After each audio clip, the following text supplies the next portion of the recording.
আজকে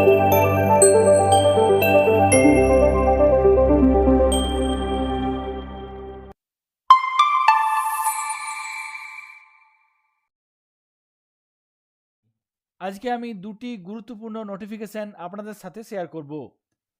একটি notification West Bengal council of higher secondary education এবং অন্যটি West Bengal board of secondary এডুকেশনের পক্ষ থেকে জারি করা হয়েছে। চলুন দেখে নিই নোটিফিকেশনগুলিতে কি বলা হয়েছে। এখানে দেখুন, West Bengal council of higher secondary এডুকেশনের পক্ষ থেকে জারি করা একটি নোটিফিকেশন। এই নোটিফিকেশনের বিষয়বস্তু হলো সেমিস্টার 1 এক্সামিনেশন কবে নেওয়া হবে। 2026-27 শিক্ষাবর্ষে একাদশ শ্রেণীর সেমিস্টার 1-এর পরীক্ষা কোন সময়ের মধ্যে নিতে হবে।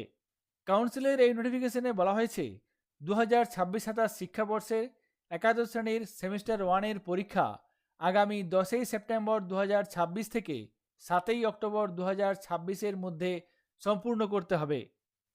অর্থাৎ 2026 শিক্ষাবর্ষে পাঠরত একাদশ শ্রেণীর ছাত্রছাত্রীদের সেমিস্টার 1-এর পরীক্ষা 10ই সেপ্টেম্বর থেকে শুরু করে 7ই অক্টোবরের মধ্যে হবে। এক্ষেত্রে নির্দিষ্ট বিদ্যালয় নির্দিষ্ট পরীক্ষার রুটিন সেট করবেন। এই নোটিফিকেশনে আরও বলা হয়েছে একাদশ শ্রেণীর সেমিস্টার 1-এর পরীক্ষা সেকেন্ড হাফে থার্ড সেমিস্টার পরীক্ষার পরে নেওয়া যেতে পারে। উচ্চ মাধ্যমিক পরীক্ষা 2027-এর থার্ড সেমিস্টার পরীক্ষা শুরু হবে আগামী 21শে সেপ্টেম্বর। সেই সময় সেমিস্টার 1-এর পরীক্ষাও নেওয়া যেতে পারে। তবে এক্ষেত্রে বলা হয়েছে সেমিস্টার 3-এর পরীক্ষা শেষ হবার পর দুটোর পর থেকে সেমিস্টার 1-এর পরীক্ষা নেওয়া যাবে। দুটোর আগে কোনোভাবেই সেমিস্টার 1-এর পরীক্ষা শুরু করা যাবে না এবং খেয়াল রাখতে হবে সেমিস্টার 3-এর পরীক্ষা যেন কোনোভাবেই বিঘ্নিত না হয়। সেমিস্টার 3-এর পরীক্ষা ব্যবস্থা সঠিক রেখে একই সঙ্গে সেকেন্ড হাফে দুটোর পরে ফার্স্ট সেমিস্টার পরীক্ষা একাদশ শ্রেণীর জন্য ফার্স্ট সেমিস্টারের পরীক্ষা নেওয়া যাবে।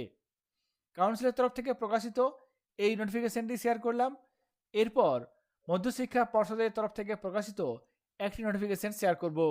এখানে দেখুন, West Bengal board of secondary এডুকেশনের পক্ষ থেকে প্রকাশ করা সেই নোটিফিকেশন আজকে কিছুক্ষণ আগে প্রকাশ করা হয়েছে। এই নোটিফিকেশনের বিষয়বস্তু কি? Minimum age to appear at the Madhyamik পরীক্ষা সেকেন্ডারি এডুকেশন 2028। অর্থাৎ যে সমস্ত ক্যান্ডিডেট বর্তমানে 2026 শিক্ষাবর্ষে ক্লাস 9-এ পাঠরত তাদের জন্য এই নোটিফিকেশন। এই নোটিফিকেশনে বলা হয়েছে যে সমস্ত ক্যান্ডিডেটের জন্ম তারিখ 31শে অক্টোবর 2013-র মধ্যে সেই সমস্ত ক্যান্ডিডেট মাধ্যমিক পরীক্ষা 2028-এর জন্য এলিজিবল। অর্থাৎ 2028 সালে মাধ্যমিক পরীক্ষা দিতে হলে কোনো ক্যান্ডিডেটের ডেট অফ বার্থ অবশ্যই 31শে অক্টোবর 2013-র মধ্যে হতে হবে। 31শে অক্টোবর 2013-র বাইরে যদি কোনো ক্যান্ডিডেটের ডেট অফ বার্থ হয়ে থাকে সেক্ষেত্রে পর্ষদকে যেন রেজিস্ট্রেশনের জন্য পাঠানো না হয়। কোনো কারণে যদি পাঠানো হয়েও থাকে সেক্ষেত্রে এই সমস্ত ক্যান্ডিডেটদের ক্ষেত্রে কোনো রেজিস্ট্রেশন সার্টিফিকেট জেনারেট করা হবে না। সুতরাং বোঝাই যাচ্ছে 2028 সালের মাধ্যমিক পরীক্ষা দিতে গেলে কোনো ক্যান্ডিডেটের ডেট অফ বার্থ জন্ম তারিখ অবশ্যই 31শে অক্টোবর 2013-র মধ্যে থাকতে হবে।